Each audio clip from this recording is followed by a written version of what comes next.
குரு பகவான், தனித்த குரு பகவான் 4ஆம் வீட்டில் இருப்பது அவ்வளவு ஒரு நல்ல அமைப்பு கிடையாது. 4ஆம் இடம் சுகஸ்தானம், தாயார் ஸ்தானம், வண்டி வாகனம், சொத்து, இது போன்ற விஷயங்களை எல்லாம் முக்கியமாக குறிக்கக்கூடிய ஒரு இடம்.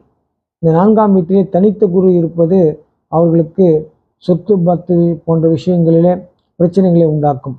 குடும்பத்திலே ஒரு அமைதியற்ற சூழ்நிலைகள் இருக்கும்.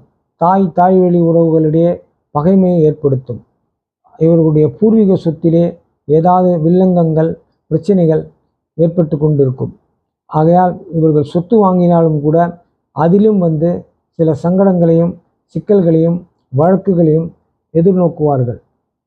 இவர்களுடைய உடல்நலம் ஆரோக்கியத்தை எடுத்துக்கொண்டால் இவர்களுக்கு வயிறு, குடல் சம்பந்தமான நோய்கள், மூல நோய்கள், மஞ்சக்காமாலை போன்ற நோய்கள், வெர்டிகோ போன்ற நோய்கள் வருவதற்கான வாய்ப்புகள் அதிகமாக இருக்கின்றது.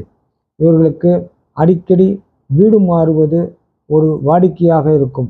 அலைச்சல், பயணங்கள் இவர்களுடைய வாழ்க்கையிலே மிக அதிகமாக இருக்கும். 5ஆம் வீட்டில் உள்ள தனித்த குரு இவர்களுக்கு பல்வேறு விதமான கஷ்ட நஷ்டங்களை ஏற்படுத்துவார். அதற்கு காரணம் புத்திரஸ்தானம்.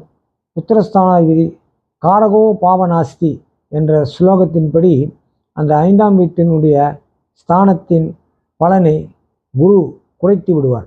ஆகையால் புத்திர சம்பந்தமான பிரச்சனைகள் ஏற்படும். குழந்தைகள் பிறப்பதில் தாமதம் ஏற்படும். அதையும் மீறி குழந்தை பிறக்கும்போது மனநிலை குன்றிய குழந்தைகள், ஆரோக்கியமற்ற குழந்தைகள் பிறக்கும்.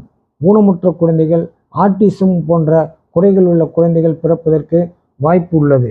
அடிக்கடி கர்ப்பச்சிதைவுகள் ஏற்படும். பிள்ளைகளால் பிற்பகுதியில் பிரச்சனைகளை சந்திப்பார்கள். அவமானங்களை சந்திக்க வேண்டியிருக்கும். புத்திரன் புத்திரி இருந்தும் இல்லாத ஒரு நிலை இருக்கும். வணக்கம்.